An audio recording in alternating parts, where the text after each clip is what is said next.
प्रभु यीशु मसीह के मधुर और मीठे नाम में जय मसीह। मैं पास्टर प्रमोद फ्रॉम नेपाल से मैं आप लोग के बीच से प्रभु का मैसेज मैं दे रहा हूं।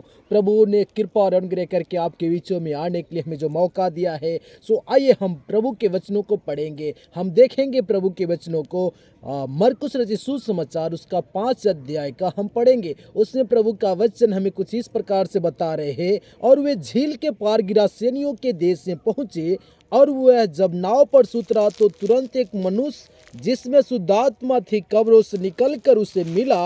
वह कब्रों में रहा करता था और कोई उसे सांकलों से भी ना बांध सकता था, क्योंकि बार बार बेड़ियों और सांकलों से बांधा गया था। पर उसने सांकलों को तोड़ दिया और बेड़ियों को टुकड़े टुकड़े कर दिए, और कोई उसे अपने वश में नहीं कर सकता था। वह लगातार रात दिन कब्रों और पहाड़ों में चिल्लाता और अपने को पत्थरों से घायल करता था। वह यीशु को दूर ही से देखकर दौड़ा और उससे प्रणाम किया और ऊंचे शब्द से चिल्लाकर कहा, हे यीशु, प्रधान परमेश्वर के पुत्र, मुझे तुझसे क्या काम? मैं तुझे परमेश्वर की शपथ देता हूँ कि मुझे पीड़ा ना दे, क्योंकि उसने उसे कहा था, यह शुद्ध आत्मा इस मनुष्य में से निकला। उसने उससे पूछा, तेरा क्या नाम? उसने उससे कहा, मेरा नाम सेना है, क्योंकि हम बहुत हैं। और उसने उनसे बहुत विनती की कि हमें इस देश से बाहर ना भेज। वहाँ पहाड़ों पर सूरों का एक बड़ा झुंड चल रहा था, और उन्होंने उससे विनती करके कहा कि हमें उन सूरों में भेज दे कि हम उनमें भीतर जाए। सो उसने उन्हें आज्ञा दी, और अशुद्ध आत्मा निकलकर सूरों को भीतर बैठ गई, और झुंड जो कोई 2000 का था कड़ाहे पर से झपट कर झील में जा पड़ा। और उन चरवाहों ने भागकर नगरों और गांवों में समाचार सुनाया। यहाँ पे हम प्रभु के वचनों को देखते हैं मेरे प्रभु का प्रिय लोगों। तो इस बातों को हमें जानने का मौका मिलता है कि एक ऐसा व्यक्ति, सबसे पहले वो व्यक्ति अशुद्ध आत्मा से भरा हुआ व्यक्ति था। जब यीशु मसीह उस देश में पहुंचते, गिरासेनियों के देश में पहुंचते हैं, जब पहुंचते ही वहां पे उसको अंदर दुष्ट आत्मा से भरा हुआ व्यक्ति आ जाता है और कहता है, हे यीशु, परम प्रधान परमेश्वर का पुत्र, हमें पीड़ा ना दे, समय से पहले हमको पीड़ा ना दे। वो एक ऐसा व्यक्ति था, दुष्ट आत्मा उसके अंदर इस तरह से प्रवेश करके कार्य कर रहा था ताकि वो व्यक्ति को लोग बार बार सांकलों से, बेड़ियों से, बड़ी बड़ी रस्सियों से बांधते थे, मगर बार बार सांकलों को, बेड़ियों को, जंजीरों को तोड़ देता था। कोई उसे अपने बस में नहीं कर सकता। उसका रहने का स्थान जान जाइए कहाँ था? वो कब्रों में, जहां मनुष्य को दफनाया जाता है, कब्र में, पहाड़ों में, नदियों में, नदियों मतलब पानी के अंदर ही, नदी किनारे किनारे, ऐसे बहुत खतरनाक से खतरनाक जगहों पे रहता था। कोई उसे अपने बस में नहीं करता, यहाँ तक कोई लोग उसके सामने नहीं आते थे। सोचो, ऐसा व्यक्ति का जीवन, उसके घर वाले उसका जीवन देख के कितना दुखी होंगे। मगर यीशु मसीह उस पर दया करते हैं, यीशु मसीह उससे प्रेम करते हैं। यीशु मसीह का पर्पस होता है उसका जीवन में उद्धार लाने के लिए, उसके जीवन में अंधकार की शक्तियाँ छुटकारा लाने के लिए। इसलिए यीशु मसीह कहते हैं, बता तेरा नाम क्या है? वो कहता है, मेरा नाम सेना है, क्योंकि हम बहुत हैं। यीशु मसीह उसे आज्ञा देते हैं कि अशुद्ध आत्मा इस मनुष्य में से निकल जा, क्योंकि अशुद्ध आत्मा को पता है कि ये कौन है, ये कौन है। हम बाइबल में पढ़ते हैं, प्रभु का वचन में कहता है याकूब किताब में कि दुष्ट आत्माएं, हम पढ़ते हैं वचन को, याकूब 2 अध्याय को 19 पद में उसमें लिखा हुआ है, दुष्ट आत्माएं यीशु मसीह को जानती है, पहचानती है, उसे थर थर कांपती है। मगर जो यीशु मसीह विश्वास करते हैं, आज बहुत ही दुख की बात है कि वो लोग यीशु मसीह के विषय में बढ़िया से जानते नहीं। विश्वास तो कर लिया मगर जानते नहीं है। यहाँ पे हम देखते हैं, जब यीशु मसीह उस दुष्ट आत्मा से जकड़ा हुआ व्यक्ति के जीवन में आते हैं ना, दुष्ट आत्मा उथल पुथल हो जाता है। कहता है, हाथ जोड़ के कहता है, परम प्रधान परमेश्वर का पुत्र, मुझे समय से पहले पीड़ा ना दे, क्योंकि यीशु मसीह कहते हे अशुद्ध आत्मा इस मनुष्य में से निकल जा, और जैसे ही आज्ञा देते अशुद्ध आत्माएं निकल जाती है। वहाँ पे एक सुअरों का झुंड होता है 2000 के करीब, वो सुअरों में जाके बैठ जाती है और सुअर का झुंड एक बहुत बड़ी कराहे पर से झपट कर झील में डूब के वो 2000 की झुंड मर जाती है। सबसे पहले इस शरीर को प्रभु ने कितना स्ट्रांगली बनाया है, कितना मजबूत बनाया है।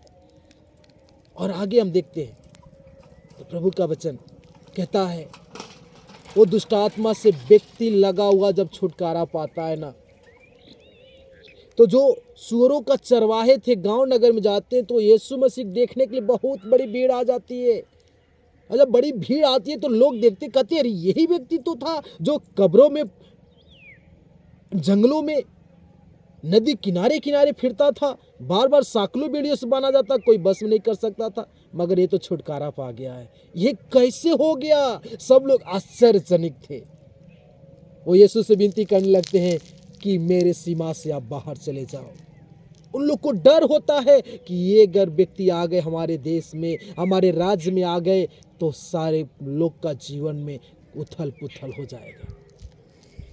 आगे देखें, जब वो यीशु मसीह फिर जाने लगते हैं, नाव पे चढ़ के पार जाने लगते हैं, तो ये दुष्ट आत्मा जिसमें पकड़ा था वो व्यक्ति ठीक हो जाने के बाद में वो यीशु से विनती करने लगता है, कहने लगता है हे यीशु मसीह, हे गुरु, हे प्रभु, मुझे भी अपने साथ आने दे। यीशु मसीह कहते ना, तू ऐसा ना कर, तू अपने घर जा, अपने लोगों को बता कि परमेश्वर ने तेरे लिए कितना बड़ा काम किए हैं। हालेलुया।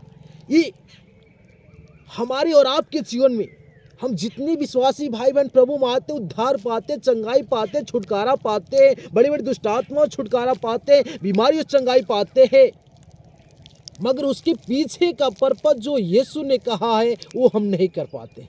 यीशु ने क्या कहा, ये दुष्ट आत्मा इतना ग्रसित व्यक्ति था, घर वाले परेशान, समाज वाले परेशान, उस देश में परेशानी था, वहाँ के नगर के सब निवासी उस दुष्ट आत्मा वाले व्यक्ति से डरते थे, कांपते, थरथराते थे, मगर यीशु मसीह को देखते ही वो घुटनों बल हो जाता है, यीशु से कहता है, विनती करता है मुझे पीड़ा ना दे, और यीशु ने आज्ञा दी। जैसे ही दुष्ट आत्मा निकल गया वो व्यक्ति ठीक ठाक हो गया। लोग आके देखते हैं वो कपड़ा पहन के बढ़िया से बैठा हुआ है, जैसे बैठा हुआ देख के सब लोग डर जाते हैं और डरने के बाद में उससे विनती करने लगते हैं मेरे सीमा से बाहर चले जाओ। यीशु मसीह जैसे ही नाव पे चढ़ के बाहर जाते हैं वापस फिर से वो भी जाना चाहता है, मगर यीशु मसीह उसे अपने पास नहीं ले रखना चाहे, उसे अपने साथ आने के लिए आज्ञा नहीं दिए। क्यों नहीं दिए?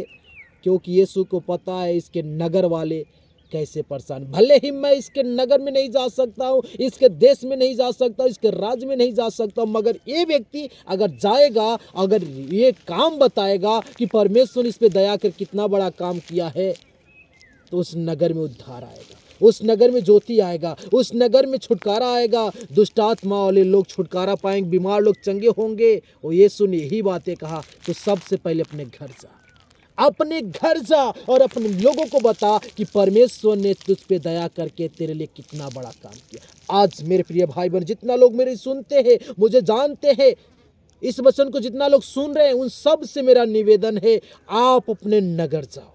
ये नहीं कि बहुत बड़ी ट्रेनिंग ले लो, बहुत बड़ा क्लास ले लो, बहुत बड़ी आप एजुकेशन लो तब प्रभु का काम करो। नो, यीशु कहते तू अपने गांव जा, अपने नगर जा, अपने घर जा और अपने लोगों को बता कि परमेश्वर ने तेरे लिए कितना बड़ा काम किया। आप भी सुनो, चाहे जहां से भी सुन रहे हो, आप यदि प्रभु में विश्वास किया, आपके जीवन में प्रभु यीशु ने चंगाई दिया है, छुटकारा दिया है, आपके जीवन में उद्धार आया, आपका जीवन बदला है, आपका मन परिवर्तन हुआ, पापों क्षमा पाए, उद्धार पाए हैं, तो आप अपने नगर में, अपने गाँव में, लोगों में जा जा के बताओ कि प्रभु ने आपके लिए कितना बड़ा काम किया है।